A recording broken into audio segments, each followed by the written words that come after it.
All right, Governor Brown, thank you so much for sitting down with us today, your final 48 hours as governor. I want to start with really some news of the weekend. As we speak, Corporal Singh is being laid to rest, and the man accused of killing him was in the country illegally. The San Joaquin County Sheriff has come out pretty critical of the sanctuary state policies that you signed into law in 2017. What do you make of that criticism? And do you think that perhaps a side effect of those laws is that more bad actors might fall through the cracks? No, I don't think so. I understand the sheriff. I know him very well. He's a very good man, and this tragedy is terrible. But in this case, the individual had been arrested and actually convicted twice of driving under the influence. And there was a warrant out for his arrest, and no one picked him up. And he was arrested and brought into jail before the sanctuary law was even enacted. So ICE, the immigration people could have gone out and gotten him. The police or the sheriff could have told the immigration service. And besides, so this is something that could happen in the future, but it didn't happen in this particular case. But do you think sanctuary state, that is perhaps a side effect of it, regardless of this particular incident? Right. No, I think remember, that bill was very far-reaching, and I trimmed it way back against the author and against a lot of the Democrats there. I cut it way back, and many of the police people are very grateful for that. So in any serious crime, there can be reporting without any hesitation. In our prison system, there's complete cooperation with immigration. And besides that, the records of when a person is in jail and when they're going to be released, that's all public record. So if they put that on the webpage, this can easily be available to the Immigration Service. The truth, and maybe this is something that immigration doesn't like to tell people, they're not doing all that much. Yes, they're arresting a lot of people that maybe they shouldn't, but they're letting hundreds of thousands of people go unhindered, either because they're not staffed properly or they just aren't up for it. So I think people now are looking to blame somebody because of the terrible things that happened, but it had nothing to do with the law of California. And going forward, there's a great ability of the Immigration Service to work with our law enforcement authorities if they take the effort and they create the protocols to work together. All right, thank you. You've had a really eventful final few months as governor, especially with the campfire, and President Trump even made a visit here to just tour the destruction. As someone kind of watching from the outside, it was really fascinating to see all of you come together that way. I'm curious, because you were there on the ground, you were experiencing it. What was that day like for you? What was kind of going through your mind? And today, when you think back on it, what sort of stuck with you the most, either about that day or the president?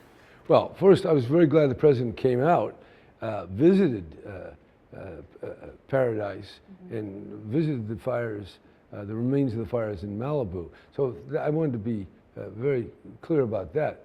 Second, when you ask me what's it like, well, there's nothing like Donald Trump. I mean, Donald Trump is a figure that fills the room. He talks a great deal of the time. He's very persuaded and apparently convinced of his own opinions, many of which I disagree with, and many of which I don't believe are founded on fact. But he's a charmer when he wants to be, and it's memorable. But I worry when he thinks that everybody's his friend, from the fellow in North Korea to Gavin Newsom. I think you got to take a reality check. Not everybody thinks the way he does. So he's in a rather hostile world, and I think he has to take that into account. But it was a memorable day. Very memorable. Yes, riding on Air Force One is memorable, and I even had the telephone service there call my wife so she'd get a call from Air Force One. That's pretty cool. So that's definitely memorable. So, I think a lot of people might say you're leaving California on a high note. We have a surplus. We just surpassed the UK as the 5th largest economy in the world. But at the same time, there's a housing crisis, a homeless crisis, an exodus of people leaving the state and businesses because it's expensive, the cost of living. When you walk out Monday as a private citizen, is there anything that you would say when you think back on your time as governor is unfinished business for you? Well, first I want to say, if I were to say 8 years ago, did I want to keep the housing prices what they were then and the unemployment at 12%, I would say no. We wanted the economy to rejuvenate, and the economy did. And it grew by $800 billion, probably greater than almost any country in the whole world. The problem is, with another $800 billion sloshing around California, that'll enable people to pay higher and higher prices for homes and for sellers to demand higher and higher prices. So we got the high price. Then that's affected and generated homelessness. So, you know, you solve one problem and then you find you got another one. So that's the one that the next governor is going to have to deal with, how you create greater density and greater access to housing. And quite frankly, I think the high-speed rail will be able to take people from the valley, where home prices are much lower, to Silicon Valley and into other high rent areas. So that will equalize housing costs to some degree. So yeah, we're facing now the problem of the former solutions. But I can tell you, when 12% of the people are out of work and they couldn't even afford to buy anything, they're a lot happier now. So any unfinished business for you? Well, life is, it doesn't stop. So I know people ask me that, what's left? Well, everything's left. Reality's left. Tomorrow is left. And there's kids to be educated, there's criminals to be convicted, there's hospitals to be built. It never stops. Life is a flow. And just because I am standing aside here doesn't stop the flow of issues. And they change, and they will continue to change. But I would say this dilemma of global capitalism, which is generating more and more rich people at the top and more poor people at the bottom, is a real hard nut to crack. Macron is finding that in Paris. May is finding that in Great Britain. Other states in California, we do it too. So I think it's quite challenging to figure out how to change the housing stock and how to get these homeless people off the streets. I put up billions of dollars for that goal, and now it'll be up to the incoming governor to find the programs and the implementation of now spending wisely all the money that we made available. Right. A little more of a fun question. We are a Sacramento news station after all. You have lived here in the governor's mansion for a few years. I know you're kind of part of the community. Some of my colleagues will see you in line at Chipotle or at church. What have been some of your favorite go-to spots in Sacramento? And when you go to your farm on Monday or whenever, what is the one spot you're going to miss the most? Well, my wife and I would ride bicycles along the river, so that's exciting. The American River and the Sacramento River.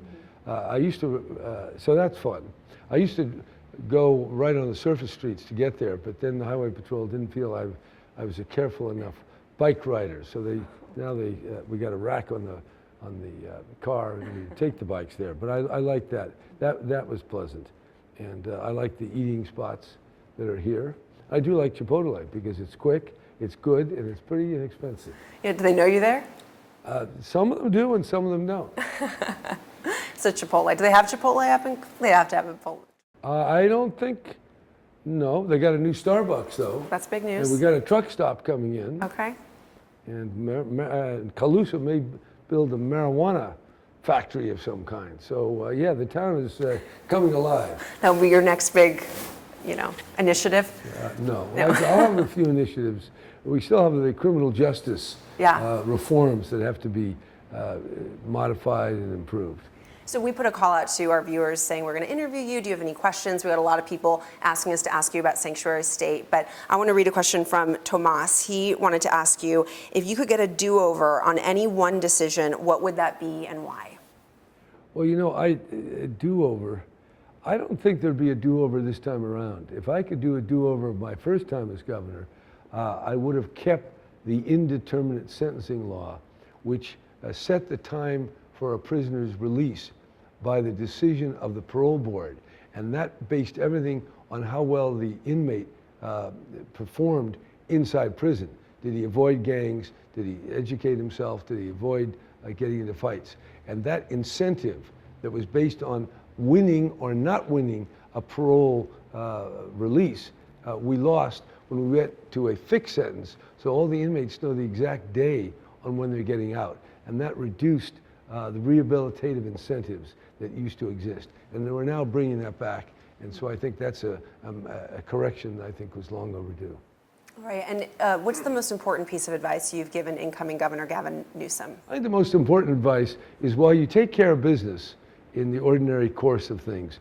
Be on the alert for big screw-ups, because that's what you're mostly remembered for, not the everyday business that governors have to conduct, but what are the things you need to avoid? You know, we had the deregulation of the energy markets that shot up our electric prices. The governors weren't even thinking about that, and Republicans and Democrats voted for them together. The pensions, which really went too far, that was voted in by both Democrat and Republicans. They weren't looking at what was the long-term implications. So my thought is very simple. Take care of business, but watch out for the lurking big screw-up and avoid it if you can. All right, and you're going to miss this? Oh yeah, this is a great place to live. Yeah. It's 5 minutes from work. It's very nice. When my father lived here, he used to go across the street to what was the Mansion Inn, and he would swim over there. And my mother decided, no, he needed a pool here, and she put in a swimming pool, and it's still here, and it's ready for the Newsom family. They're going to love it with their dogs, their bunny. I saw the whole family. All right, thank you so much, Governor Brown. Appreciate it. Okay, nice to see you.